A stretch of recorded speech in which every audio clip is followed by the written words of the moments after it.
오늘 우리에게 주시는 하나님의 말씀 봉독해 올립니다. 요한계시록 18장 1절에서 8절까지에 있는 말씀입니다. 이 일 후에 다른 천사가 하늘에서 내려오는 것을 보니 큰 권세를 가졌는데 그의 영광으로 땅이 환하여지더라. 힘센 음성으로 외쳐 가로되 무너졌도다 무너졌도다 큰 성 바벨론이여, 귀신의 처소와 각종 더러운 영에 모이는 곳과 각종 더럽고 가증한 새에 모이는 곳이 되었도다. 그 음행의 진노의 포도주를 인하여 만국이 무너졌으며 또 땅의 왕들이 그로 더불어 음행하였으며 땅의 상고들도 그 사치의 세력을 인하여 치부하였도다 하더라. 또 내가 들으니 하늘로서 다른 음성이 나서 가로되 내 백성아 거기서 나와 그의 죄에 참회하지 말고 그의 받을 재앙들을 받지 말라. 그 죄는 하늘에 사무쳤으며 하나님은 그의 불의한 일을 기억하신지라. 그가 준 그대로 그에게 주고 그의 행위대로 갑절을 갚아주고 그의 섞은 잔에도 갑절이나 섞어 그에게 주라. 그가 어떻게 자기를 영화롭게 하였으며 사치하였는지 그만큼 고난과 애통으로 갚아주라. 그가 마음에 말하기를 나는 여황으로 앉은 자요 과부가 아니라 결단코 애통을 당하지 아니하리라 하니, 그러므로 하루 동안에 그 재앙들이 이르니 곧 사망과 애통과 흉년이라. 그가 또한 불에 살라지리니 그를 심판하신 주 하나님은 강하신 자이심이니라. 아멘. 한 주간 참 많은 일들이 있었습니다. 대부분 참 안 좋은 일들, 안타까운 일들이 또 한 주간 많이 있었는데요. 눈이 계속 와서 지금 미국 한 75% 정도가 눈에 덮여 있다고. 미국 대륙이 얼마나 큽니까?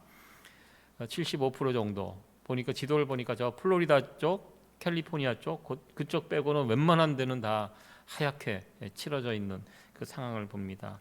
지금 텍사스 주가 지금 난리입니다. 뭐 100년 만에 어떻게 보면 그 온도를 재고 나서 이렇게 떨어진 적이 있을까 싶을 정도로 지금 텍사스 주가 난리고요. 전기가 끊어지고 그 빙하기가 이 텍사스에 좀 시작이 되었다는 그런 이야기. 이것 때문에 또 사람들이 목숨을 또 많이 잃고 있습니다. 이 텍사스 주가 특이한 주입니다. 미국에 많은 주들이 있지만 이번에 이 전기라는 것이 우리가 살고 있는 동부 쪽에도 각 주마다 이렇게 전기선이 연결이 돼 있어서 여기 부족하면 다른 주에서 끌어다 쓰고 우리가 남으면 다른 주에 줄 수도 있고 이렇게 되어 있는데, 텍사스 주만은 그렇게 되어 있지 않다고 합니다. 워낙 텍사스가 석유도 많이 나고요, 천연가스도 많고 자체로 다 할 수 있는 거의 독립된 나라와 같은 주가 텍사스 주입니다. 그러니까 그동안 우리는 누구 주지도 않고 누구로 받지도 않겠다, 뭐 그렇게 하면서 나름대로 이렇게 살았는데요. 이번에 온도가 확 떨어지면서 그 시설들이 다 얼어버려서 이것이 작동이 안 되니까 전기가 끊어지고 지금 사람들이 목숨을 잃고 또 가게에는 음식이 다 동이 나고 여기가 미국이 맞나 싶을 정도로 어려움을 겪고 있다고 합니다.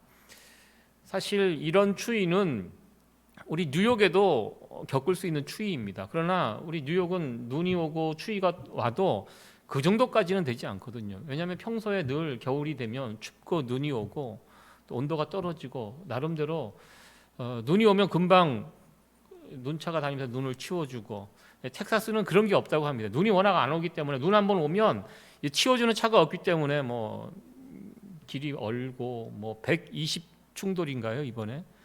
그런 일들이 벌어지는 것을 보니까요, 이게 평소에 준비가 안 돼 있는 것이, 한 번도 그렇게 추워본 경험이 없기 때문에 이번에 아주 심각한 일을 겪는 것 같습니다.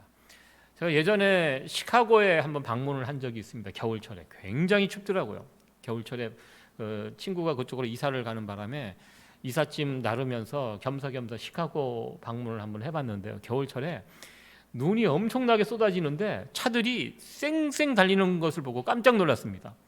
시카고는 늘 눈이 오기 때문에 엉금엉금 다니지 않아요. 눈이 와도 그냥 막 달리더라고요. 그리고 눈이 아무리 쏟아져도 아이들이 학교를 다 갑니다. 거기는 눈이 온다고 학교를 닫으면 겨울철에는 학교를 다닐 수가 없기 때문에 눈이 와도 스쿨버스가 다니고 정상적인 활동을 합니다. 그러니까 시카고는 겨울철이는 늘 눈이 온다, 늘 온도가 떨어진다. 사람들이 준비가 되어 있기 때문에 웬만한 한파가 와도 시카고는 도시가 돌아갑니다. 그러나 이 텍사스는 그게 안 되는 거예요. 여기에 영적인 메시지가 있다고 저는 생각합니다. 우리가 평소에 잘 준비되어 있지 않으면 막상 그 날이 오면 이거 견디지 못한다는 것입니다. 우리 뉴욕이 코로나 이 바이러스를 직격탄을 우리가 1년 전에 맞았습니다. 작년 2월, 3월 난리가 아니었습니다. 많은 분들이 목숨을 잃고 고통을 당했는데요. 1년 정도 지나고 보니까요. 이제 이 뉴욕이 그 어느 도시보다 코로나 팬데믹 시대를 잘 대처하는 도시가 되지 않았나 이렇게 생각이 됩니다. 이제 뭐 감염들도 많이 떨어졌고 그리고 많은 사람들이 대부분 다 밖에 나가면 마스크를 쓰고 다니고 이것이 얼마나 무서운 질병인지를 잘 알고 미리미리 잘 대처하는 것 같습니다. 끔찍한 일들이 올 수 있습니다. 그러나 평소에 우리가 그것을 얼만큼 잘 준비하느냐에 따라서 그 결과는 완전히 달라지는 것을 보게 됩니다. 지난주는 또 안타까운 그런 뉴스가 있었는데요. 요즘 동양인 혐오 범죄로 인하여 특별히 50대 이상 여성들이 집중 타켓이 되고 있다는 그런 뉴스를 보았습니다. 여러분들 20대 젊은 동양인 남성, 건장한 남성 맞았다는 뉴스 없습니다. 저희 뉴스를 보면서 참 사람들이 너무 악하고 교활하고 그렇다. 제가 50대 이상 동양인 여성, 제가 보니 우리 여기 모임에서 우리 타마라 빼고는 다 해당되는 것 같은데요. 안 그래도 지난주에 놀래갖고 샌디에고에 있는 저희 큰아들이 전화가 왔어요. 뉴스를 들었다고 엄마 조심하라고. 그래서 제가 야 엄마가 어디 밖에 나가서 맞을 사람이냐 걱정하지 마라. 제가 이렇게 이야기를 했는데요. 정말 아주 흉흉한 그런 시대에 우리가 살고 있습니다. 지금 하루하루 버티기도 쉽지 않은데 밖에 나가서 그렇게 묻지마 폭행을 한번 당했다고 생각을 해보니까요. 굉장히 또 마음이 좀 어두워지고요. 우리 성도님들 50대 이상 여성분들 대부분이신데 좀 걱정이 됩니다. 중간에 갑자기 주중에 목사님 맞았어요 이렇게 막 전화하실까봐 항상 우리가 뒤도 조심하고 요즘은 그런 시대에 우리가 살아가야 된다는 것이 참 너무 안타까웠습니다. 지난주 뉴스 가운데 눈에 들어오는 뉴스가 하나 있어서 소개하는데요. 트럼프 플라자 호텔이 7초 만에 3,000개의 다이나마이트로 폭파되는 그 장면이 뉴스에서 소개가 되었습니다. 애틀랜틱 시티에 세워져 있는 저 호텔, 예전에는 그 지역을 상징하는 명물로 많은 사람들에게 사랑을 받았던 건물이었고, 그리고 아주 중요한 뭐 권투 경기 같은 경우도 저기에서 열릴 정도로 이제 유명한 빌딩이었는데 이제 오래되었고 또 경기도 안 좋고 찾는 사람들이 뜸해지면서 저것이 결국 저 건물이 파산하게 되었고 비어 있는 상태로 오래 놔두니까 이제 흉물이 되었다고 합니다. 그래서 이번에 폭발을 하면서 철거를 하게 되었다라는 그런 뉴스였습니다. 그 장면을 보니까요, 저 빌딩이 순식간에 7초 만에 완전히 무너져 내리는 그 모습을 보면서 흡사 지금 트럼프 전 대통령의 이제 물러났는데요. 그의 어떤 모습과 이게 흡사 이렇게 유사한 모습으로 겹쳐지면서 많은 것을 생각하게 하는 그런 장면이었고요. 또 오늘 이 요한계시록 18장의 내용과 많이 연관된 그런 장면이어서 여러분들에게 소개를 해드렸습니다. 이 애틀랜틱 시티는 제가 3년 전에 가족 여행으로 방문했던 그런 도시입니다. 저도 예전에 메릴랜드에 살 때는 여름 휴가철이 되면 가족들과 함께 바다를 갈 때는 거기에 오션시티 그 바닷가에 가서 저희들이 한 일주일씩 쉬고 올 기억이 있습니다. 저는 그때 그 생각을 하고 애틀랜틱 시티 그 근처에 인을 끊어서 우리 네 식구가 거기 가서 휴가를 보냈는데요. 그 도시를 방문하면서 제가 느꼈던 느낌이 좀 달랐다는 것입니다. 오션시티의 그 분위기와 애틀랜틱 시티의 그 분위기가 많이 다르더라고요. 온통 호텔마다 도박장이 이렇게 카지노가 설치되어 있고요. 그곳에서 만나는 돌아다니는 사람들의 표정도 달랐습니다.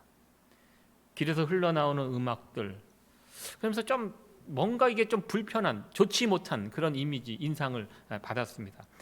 영적으로 도시 전체가 좀 어둡다라는 그런 느낌을 받았습니다. 칙칙하고 어둡고, 그러니까 밝고 건전한 도시는 아니었습니다. 신시티라고 하죠. 제약이 넘쳐나는 도시. 오히려 제가 라스베가스도 방문해 봤는데요. 라스베가스가 그 정도는 아닌 것 같아요. 오히려 더 밝고 건전한 곳이 라스베가스가 아닌가. 이 애틀랜틱 시티는 분위기 자체가 동네 뒷골목을 가도 뭔가 좀 여기는 다음에는 오면 안 되겠구나. 여러분들 나중에라도 그곳은 가지 않으시면 좋겠습니다. 어디 애틀랜틱 시티만 그런가요? 미국에 있는 대부분의 큰 도시들이 그런 모습들이 있다는 것입니다. 뉴욕시가 예년에 비해서는 많이 깨끗해졌습니다. 건전해졌지만 여전히 미국에 세워져 있는 큰 도시들은요, 미국의 시골보다 훨씬 더 범죄율이 높고 여러 가지 죄악이 넘쳐나는 곳, 시골이 죄악이 넘쳐나지 않습니다. 항상 도시, 사람들이 몰려 있는 무언가 이렇게 문명이 세워져 있는 이런 곳에 하나님을 대적하는 문화들, 그런 범죄와 이런 안 좋은 악한 영들이 활동하는 곳이 도시가 아닌가 이렇게 생각을 해봅니다. 오늘 말씀의 주제가 큰 성 바벨론에 관한 말씀입니다. 이 큰 성 바벨론에 나오는 이 성경의 말씀들이 흡사 오늘 우리가 살아가는 이 시대의 큰 도시의 모습과 많이 닮아 있구나. 오늘 말씀을 살펴보면서 아마 여러분들도 그것과 같이 연결해서 한번 생각을 해보시기 바랍니다. 우리가 주일마다 요한계시록의 말씀을 살펴보고 있습니다. 우리 배장님께서 방금 기도 가운데 말씀하셨듯이 우리가 요한계시록을 읽을 때 두려워하면서 읽으면 안 된다. 제가 지난번에 말씀을 드렸습니다. 요한계시록의 말씀을 읽는데 왠지 막 두려움이 엄습하고 막 어두워지고 주변이 이러면 여러분들 지금 뭔가 문제가 있다라는 것입니다. 그러니까 요한계시록의 말씀은요, 심판의 메시지도 있지만 믿는 자들에게 구원의 확실한 메시지가 선포되는 것이 성경이 요한계시록의 말씀입니다. 요한계시록, 아멘 주 예수여 어서 오시옵소서. 요한계시록을 우리가 대할 때 이런 믿음의 고백이 우리 가운데 터져 나올 수 있어야 한다는 것입니다. 아멘 주 예수여 어서 오시옵소서. 이런 귀한 고백을 올려드릴 수 있는 저와 여러분들이 되기를 간절히 소원합니다. 지난 시간에 요한계시록 14장에 있는 말씀을 통하여 14만 4천 명, 두 무리들이 있다고 하였습니다. 어린 양 편에 서는 무리가 있고 그 반대편, 어린 양을 대적하는 무리에 선 두 반대편, 우리는 어느 편에 서야 할 것인가? 당연히 우리가 어린 양 편에 서야 하고, 어린 양 편에 서 있는 교회들, 성도들 어떠한 모습들이 나타나는지 지난 시간에 5가지 모습을 제가 말씀을 드렸습니다. 이 14장의 내용은요, 그것으로 끝나는 것이 아니라 그 바로 이어지는 내용이 두 심판에 대해서, 두 추수에 대해서 설명을 하고 있습니다. 두 종류의 추수가 있는데 첫 번째 추수는 익은 곡식을 거두어 드리는 추수가 있다. 이 추수는 구원의 추수다. 이렇게 설명하고 있습니다. 그리고 두 번째 추수, 두 짐승편에 섰던 사람들이 받게 될 추수가 진행되는데요. 요한계시록 14장 17절 이하에 보면 천사가 날카로운 이한낫을 들고 포도송이를 땁니다. 포도송이를 타고 포도즙 틀에다 던져 놓습니다. 그것을 밟게 되는데요. 포도즙이 그래서 넘쳐나는데 그 포도즙이 바로 피라고 말씀하고 있습니다. 이 피가 그 포도즙 그 틀 안에 흥건하게 엄청난 어마어마한 양, 그 1600 스아디아라고 이렇게 표현이 되어 있는데 엄청난 양입니다. 그 양이 그 피로 물들은 심판이 얼마나 무섭고 잔인하게 진행이 되는지 거기에 죽는 사람들의 숫자가 엄청나다. 그것이 14장의 내용입니다. 우리는 이 부분을 읽을 때 정말 두렵고 떨림으로 읽게 됩니다. 나는 이 두 추수 가운데 어느 추수에 속할 것인가? 구원의 추수에 우리가 속해야 되는데 정말 그런 간절한 심정으로 이 부분을 대하게 됩니다. 우리는 꼭 구원 추수에 해당되는 사람들이 되기를 원합니다. 절대로 심판 추수에 해당되는, 우리 모두가 천국 곳간에 들어가는 추수에 속하게 되는 그 은혜가 임하게 되기를 간절히 축원합니다. 요한계시록 18장은 큰 성 바벨론이 망한다, 이 메시지입니다. 전체 메시지 주제가 바로 그것입니다.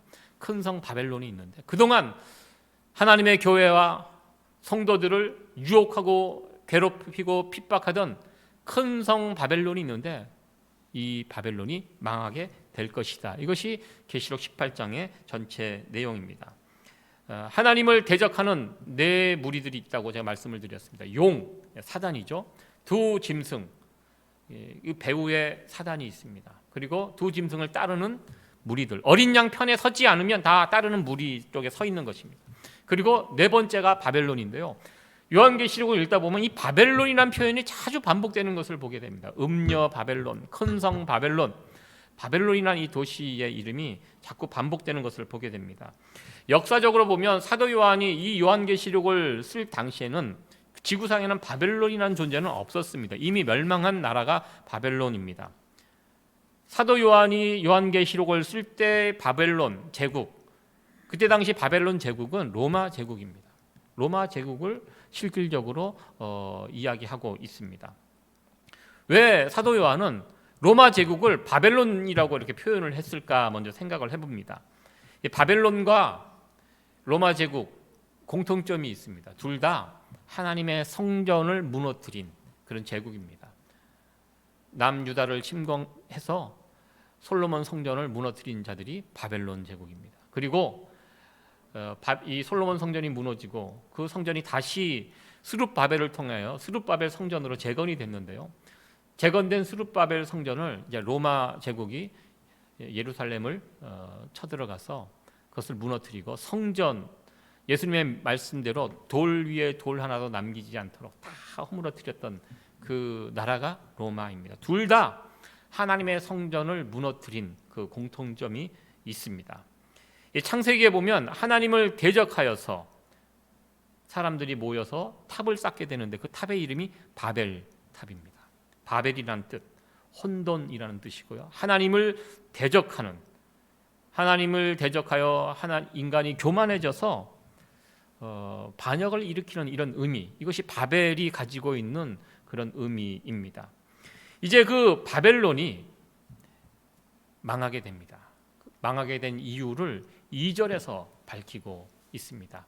2절 말씀 같이 한번 읽어보도록 하겠습니다. 시작. 힘센 음성으로 외쳐가로되 무너졌도다 무너졌도다 큰 성 바벨론이여, 귀신의 처소와 각종 더러운 영에 모이는 곳과 각종 더럽고 가증한 새에 모이는 것이 되었도다. 당시 로마가 더러운 영이 가득하였기 때문에 망하게 될 것이다 라고 말씀하고 있습니다. 더러운 영이 가득한 도시, 나라, 로마 제국. 한번 이 말씀을 통해서 우리의 모습을 한번 생각해 봤으면 좋겠습니다. 우리가 지금 살고 있는 뉴욕은 어떠한가? 뉴욕의 영적인 상태는 어떠한가 생각해 보게 됩니다. 우리는 날마다 기도해야 합니다. 우리 가정을 위해서, 우리 교회를 위해서, 우리가 몸담고 있는 이 땅 영적으로 더럽혀지지 않도록 성령 충만하도록 우리의 가정과 우리의 교회가 성령 충만하도록 기도해야 합니다. 기도하지 않으면 금방 더럽혀집니다. 영적으로 더럽혀집니다. 더 나아가 우리가 살고 있는 이 도시 뉴욕을 위해서 기도해야 합니다. 영적으로 타락하지 않도록 깨끗해지도록 우리가 살고 있는 이 땅 뉴욕, 이 도시를 위해서 우리는 기도해야 할 것입니다. 그렇지 않으면 영적으로 금세 더러워지게 되고요, 마귀의 놀이터가 되고, 이 더러운 영이 가득하게 되면 어떻게 됩니까? 오늘 말씀에 의하면 하나님의 심판이 임하게 된다라고 말씀하고 있습니다. 이어서 3절 말씀을 같이 한번 읽어보도록 하겠습니다. 시작. 그 음행의 진노의 포도주를 인하여 만국이 무너졌으며 또 땅의 왕들이 그로 더불어 음행하였으며 땅의 상고들도 그 사치의 세력을 인하여 치부하였도다 하더라. 음행의 포도주를 로마만 마신 게 아니라 주변에 있는 나라들 다 마셨다고 말씀하고 있습니다. 만국이 무너졌다. 로마 때문에 주변에 있는 모든 나라들이 다 무너지게 되었다라고 말씀하고 있습니다. 그 당시 로마가 세상의 중심 나라였고 제일 높은 나라였고요. 앞서가는 나라였습니다. 로마가 타락하면 주변에 있는 나라들도 같이 타락하게 되어 있다는 것입니다. 덩달아 죄를 짓는 것입니다. 우리가 살고 있는 뉴욕이 미국에서 제일 앞서가는 도시 맞습니다. 뉴욕에서 어떤 유행이 시작이 되면 이 유행이 1년 정도 지나면 미국 전역으로 퍼져가게 됩니다. 뉴욕에서 사용하는 물건이 뉴욕에서 인기를 끌면 미국 전역으로 쭉 퍼져나가게 됩니다. 미국을 대표하는 문화가 바로 이 뉴욕에서부터 시작이 됩니다. 좋은 문화든 나쁜 문화든 특별히 나쁜 것은 더 빨리 퍼져나가게 됩니다. 예를 들어 예전에 미국에서 동성결혼이 이제 합헌 결정이 났고요. 차별금지법이 미국에서는 예전에 통과가 되었습니다. 지금 요즘 최근에 한국에서 차별금지법이 통과될 것이냐 말 것이냐 그것 때문에 굉장히 지금 논쟁이 되고요. 많은 한국 교회들이 지금 반대하고 있습니다. 미국에서 이미 그 문화가 자리 잡고요. 이제 그 문화가 세계 각국으로 퍼져 나가게 됩니다. 한국이요, 미국의 영향을 많이 받습니다. 저는 한국도 머지않은 시간 안에 동성혼, 차별금지법 다 넘어가게 될 것이라고 생각이 됩니다. 세상의 흐름이 지금 그렇습니다. 나쁜 것은요, 더 빨리 영향을 주게 됩니다. 예전에 한국에서 왕따 문화, 이 왕따가 어디서부터 왔습니까? 한국의 그 왕따 문화가 일본에 있는 이지메 문화에서 먼저 건너왔습니다. 그 뭐 좋은 것이라고 그거 넘어와서 한국에 지금도 퍼져 있고요. 요즘은 한국이 문화적으로 굉장히 우월해서요. 한국 문화가 오히려 일본과 중국으로 퍼져가는 이 문화라는 것은요, 퍼져가게 되어 있습니다. 그 당시 로마가 세상의 중심 국가였기 때문에 로마가 타락하면 그 타락한 모습은 주변 국가로 같이 넘어가게 됩니다. 특별히 로마가 망하는데 앞장섰던 자들이 여기에 나와 있습니다. 땅의 왕들 그리고 땅의 상고들이라고 로마가 망하는데 앞장섰던 자들의 이야기가 나옵니다. 우상 숭배와 음행, 이것은 세트 메뉴입니다. 우상 숭배로 끝나지 않습니다. 우상 숭배에 빠져 하나님을 예배하지 않고 섬기지 않고 우상에 빠지게 되면요, 그 결국은 음행한 문화로 연결이 되어 있습니다. 그리고 그 제일 앞장선 사람들이 정치 지도자들, 경제인들입니다. 정치 지도자들, 왕들 앞장서서 황제를 숭배하도록 사람들을 부추기고 그렇지 않으면 잡아 죽이고, 그리고 경제인들은 그런 우상의 상들을 만들어서 팝니다. 막대한 이익을 취합니다. 동네마다 가는 곳곳마다 황제의 상을 만들어 놓고 그것이 또 수많은 우상들을 조각해서 팔고 경제적인 부를 만들고, 그러니까 이 정치 지도자들, 경제인들 서로 쿵짝이 맞아갖고 그 야합을 하고 결탁해서 그렇고 살아가는. 그래서 결국 로마가 무너지는데 결정적인 역할을 했던 사람, 정치 지도자들, 경제인들이라고 이렇게 성경은 밝히고 있습니다. 그들에게 심판이 임하게 될 것이다. 우리가 지금 살아가고 있는 이 세상의 모습과 한번 비교해서 한번 바라보시기 바랍니다. 별 다름이 없음을 보게 됩니다. 그리고 정말 중요한 말씀이 4절에서, 오늘 어떻게 보면 중심 메시지가 4절 말씀인데요. 우리 4절 말씀 다시 한번 읽어보도록 하겠습니다. 시작. 또 내가 들으니 하늘로서 다른 음성이 나서 가로되 내 백성아 거기서 나와 그의 죄에 참여하지 말고 그의 받을 재앙을 받지 말라. 바로 우리에게 주시는 하나님의 큰 음성입니다. 거기서 나와라. 그들의 죄에 참여하지 말고 그들이 받을 심판, 재앙도 받지 말라. 하나님이 오늘 우리에게 주시는 귀한 음성입니다. 내 백성아, 거기서 나와라. 오늘 말씀의 제목이기도 한데요. 내 백성아, 거기서 나와라. 로마를 떠나라 라는 말씀 아닙니다. 그들의 죄에서 그 죄에 참여하지 말라라는 그런 말씀입니다. 바벨론의 죄는 1차적으로 우상 숭배와 음행이었습니다. 세상이, 로마라는 사회가 이 두 가지가 아주 그 두 가지가 깔려 있었습니다. 부를 쌓고 돈을 사랑하고 영적인 타락, 윤리적인 타락, 돈을 그 무엇보다도 사랑하고 권력을 사랑하고, 그런 것이 로마의 문화였고 그 당시 큰 성 바벨론의 문화였습니다. 그런데 그와 같은 바벨론, 영원할 것 같은 로마 어떻게 됩니까? 8절의 말씀입니다. 우리 8절 말씀 같이 한번 읽어보도록 하겠습니다. 8절 말씀 같이 읽습니다. 시작. 그러므로 하루 동안에 그 재앙들이 이르리니 곧 사망과 애통과 흉년이라. 그가 또한 불에 살라지리니 그들 심판하신 주 하나님은 강하신 자이심이니라. 아멘. 순식간에, 하루 동안에 그들은 망하게 될 것이라고 말씀하고 있습니다. 우리가 무엇인가를 만드는 데는 시간이 걸립니다. 무엇인가를 세우는 성공이라는 것이요, 하루아침에 이루어지지 않습니다. 오랜 시간 걸립니다. 빌딩이 그냥 하루아침에 세워집니까? 터를 닦고 그것을 계획하고 세워가는데 몇 년이 걸릴 수도 있습니다. 빌딩 하나 세우는데. 근데 오늘 아까 처음 그 그림을 봤듯이 그 엄청난 수고와 시간과 노력이 들어간 그 빌딩이 하나 세워지는 게, 그것이 무너지는데 7초 걸렸다고 제가 말씀을 드렸습니다. 무너지는 것은 순식간에 무너지게 된다는 것입니다. 오늘 7절 말씀에 보니까요, 로마가 그런 자랑을 합니다. 나는 여왕이다. 나에게는 슬픈 일이 일어나지 않는다. 나는 과부가 되지 않는다. 뭐 이렇게 스스로 자랑하고 자신하고 나는 절대로 망하지 않는다. 큰 소리 쳤지만 그 로마가 망하는 데는요, 오랜 시간 걸리지 않았습니다. 하루아침에 망하게 되었습니다. 바벨론 하루아침에 망했습니다. 뭐든지 심판이 임하면요, 오래 걸리지 않습니다. 순식간에 사라집니다. 우리는 2008년인가요?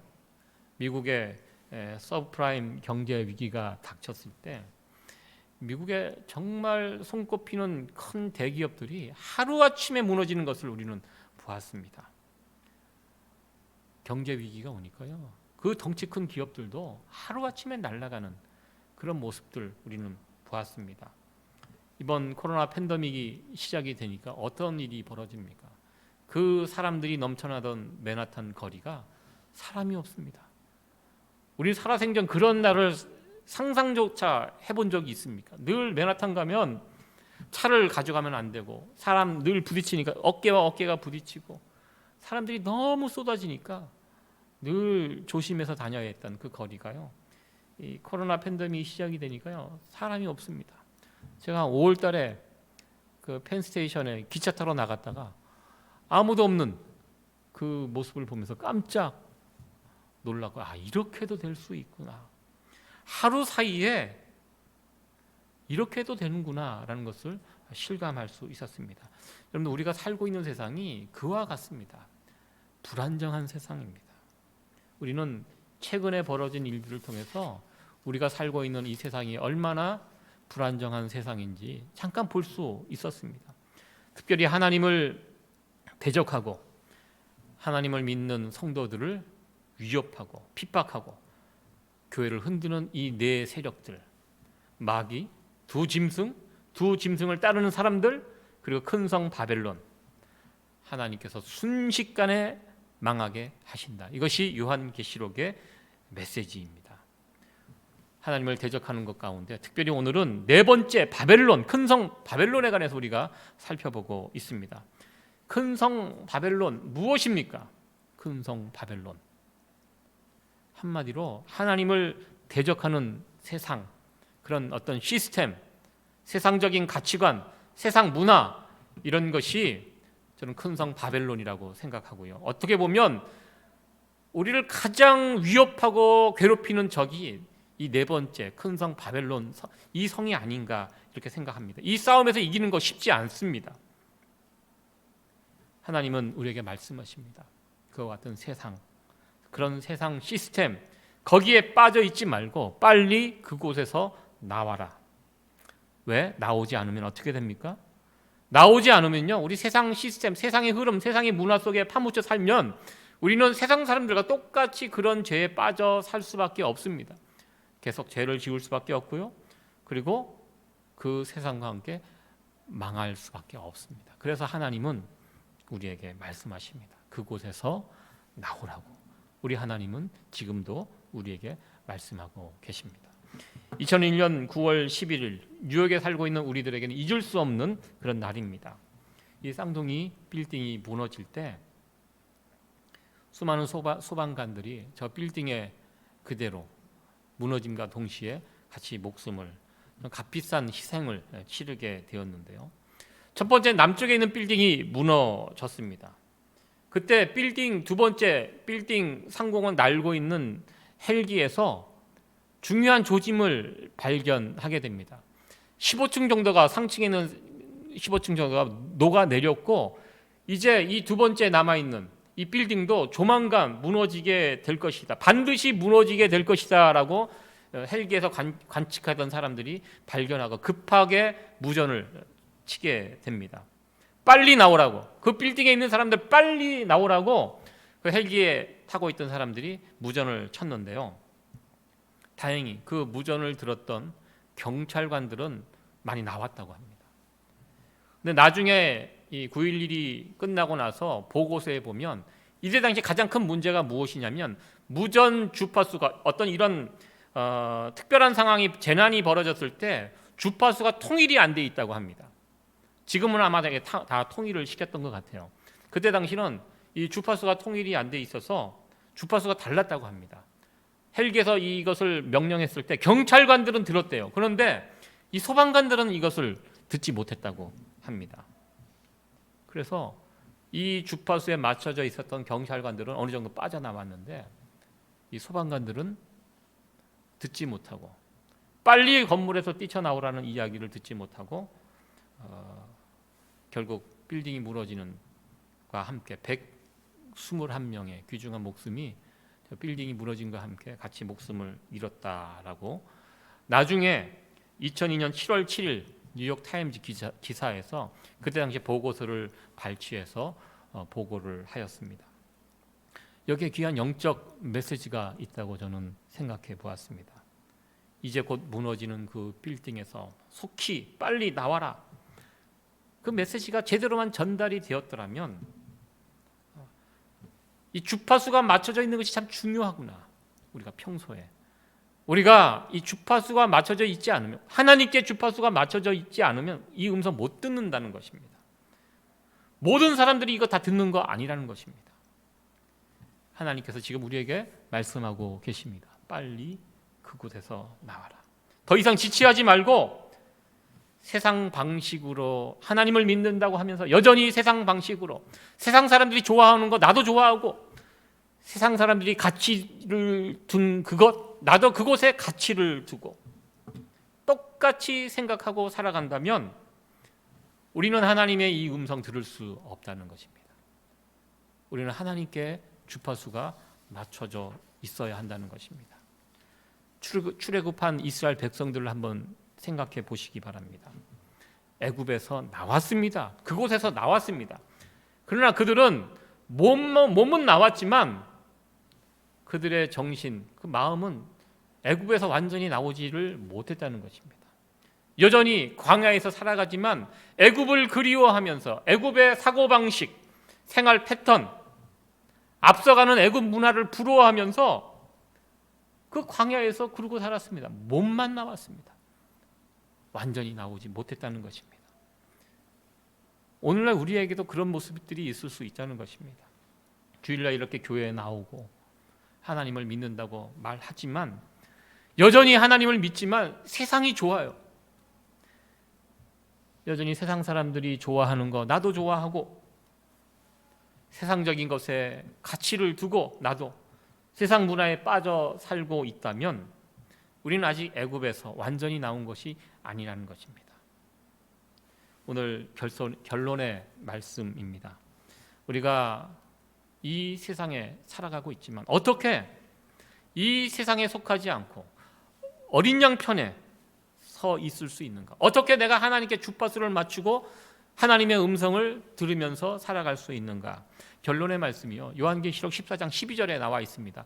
우리가 이 영적 싸움이라고 해서 무슨 신령하고 남들이 하지 않은 독특한 어떤 그런 싸움을, 그런 방법이 있는 것이 아닙니다. 14장 12절, 우리가 말세를 살아가는 성도들이 붙들어야 될 이 두 가지가 여기에 나와 있습니다. 같이 한번 읽어보도록 하겠습니다. 시작. 성도의 인내가 여기 있나니 저희는 하나님의 계명과 예수 믿음을 지키는 자니라. 아멘. 우리는 이 두 가지를 붙드시면 됩니다. 무엇을 붙들어야 됩니까? 하나님의 말씀, 계명, 예수님을 향한 믿음, 이 두 가지입니다. 이 두 가지를 붙들고 있으면 우리는 주파수가 하나님께 맞춰져 있는 사람이 됩니다. 하나님의 음성을 들을 수 있습니다.